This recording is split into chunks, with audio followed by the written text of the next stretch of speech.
কোরবানির পশুর চামড়ার নতুন দাম নির্ধারণ। আসন্ন পবিত্র ঈদুল আজহা উপলক্ষে কোরবানির পশুর চামড়ার নতুন দাম নির্ধারণ করেছে সরকার। গরুর চামড়া প্রতি বর্গফুটের মূল্য ৫ টাকা বৃদ্ধি করা হয়েছে। একই সঙ্গে খাসি ও বকরির চামড়ার দাম প্রতি বর্গফুটে ২ টাকা বাড়ানো হয়েছে। রোববার দুপুরে সচিবালয়ের বাণিজ্য মন্ত্রণালয়ের সম্মেলন কক্ষে সংবাদ সম্মেলনে সব কথা জানিয়েছেন বাণিজ্য উপদেষ্টা শেখ বসির উদ্দিন। বাণিজ্য উপদেষ্টা বলেন, ঢাকায় প্রতি বর্গফুট লবণযুক্ত গরুর চামড়ার দাম ৬০ থেকে ৬৫ টাকা এবং ঢাকার বাইরে ৫৫ থেকে ৬০ টাকা নির্ধারণ করা হয়েছে।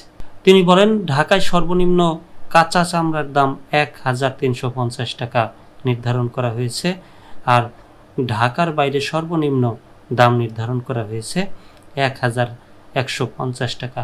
এছাড়া খাসির চামড়ার ক্রয় মূল্য প্রতি বর্গফুট ২২ থেকে ২৭ টাকা এবং বকরির চামড়ার দাম ২০ থেকে ২২ টাকা নির্ধারণ করা হয়েছে।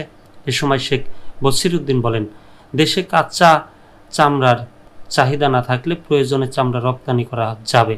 চামড়া রপ্তানি সংক্রান্ত যে বিধিনিষেধ ছিল সেটি প্রত্যাহার করেছে সরকার। কাঁচা চামড়া সংরক্ষণকে গুরুত্ব দিয়ে এবছর ৩০,০০০ টন লবণ বিনামূল্যে মাদ্রাসা ও এতিমখানায় সরবরাহ করা হবে বলেও জানান তিনি।